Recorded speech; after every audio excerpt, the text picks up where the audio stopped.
Marc Julien, la saison est terminée. Quel bilan vous tirez de cet exercice? Déjà, il y a la satisfaction de se maintenir, qui, dans un championnat très compliqué, est une bonne chose pour le club. Donc ça, c'est une première chose. Après, on peut regarder le bilan comptable de deux manières. Sixième place, milieu de tableau. On avait espéré une cinquième place identifiée avec le groupe. Donc on n'atteint pas l'objectif.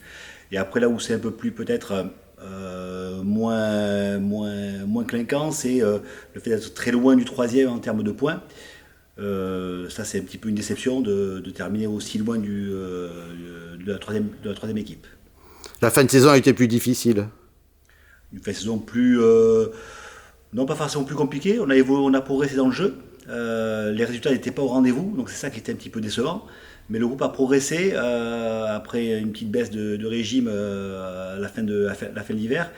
Mais on a bien repris au niveau du projet de jeu. Mais effectivement, les résultats n'ont pas suivi du fait des bonnes équipes qu'on a rencontrées et de la dureté du championnat.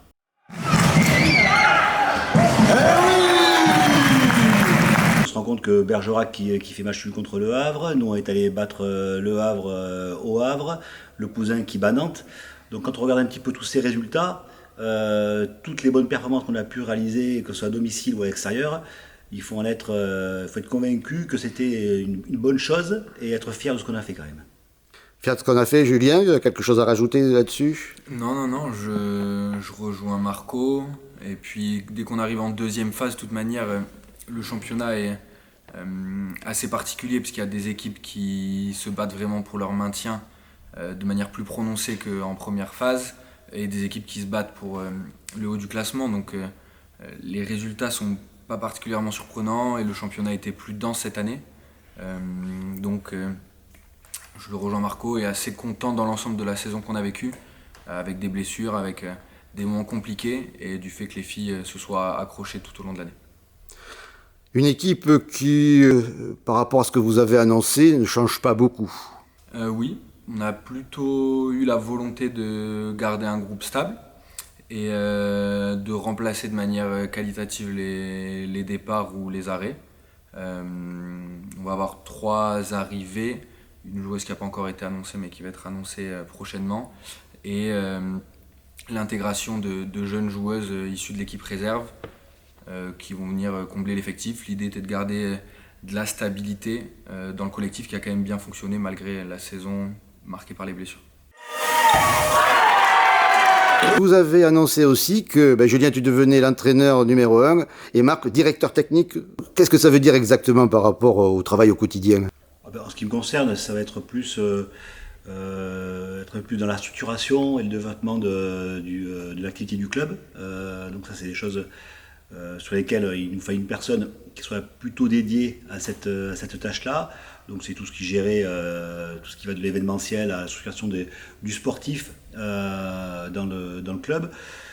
Mais pour cela, il va falloir que je passe un petit cursus de formation, parce que ça ne s'invente pas d'être directeur technique ou manager général sur une structure comme la nôtre. Donc c'est un passage obligatoire si on veut progresser et si on veut passer des caps.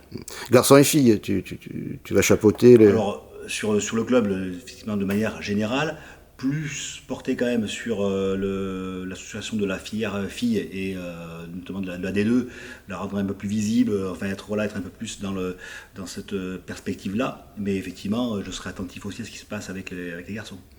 Et donc, Julien, comment toi tu prends cette nouvelle responsabilité? Déjà honoré de la confiance des dirigeants. Après, ça ne va pas changer énormément notre quotidien, parce que Marc reste avec moi dans le staff sportif. On inverse nos rôles autour de l'équipe, mais notre quotidien, notamment la semaine, va pas tant changer. Marc sera aussi avec moi sur le banc les week-ends. Donc c'est une espèce de transition en douceur avec l'idée de moi d'imposer mon style petit à petit avec le groupe, mais de garder une continuité dans ce qu'on a déjà fait depuis 4 ans ensemble. Quel est ton style? Ça, tu auras le temps de le découvrir. C'est plutôt dans quelques idées que je peux avoir dans le jeu ou dans les idées que je peux avoir dans le management du groupe. Mais ça va se faire petit à petit dès le début de la préparation. Ben, nous y reviendrons à la rentrée, qui est prévue quand? Reprise le 28 juillet. Et puis après, pour les dates un peu marquantes, on va avoir la Leopards Cup le 22 et le 23 août. Et reprise en Coupe de France le 31, c'est ça 31 et le 7, je crois quelque chose comme ça, le 7 septembre, première journée de championnat.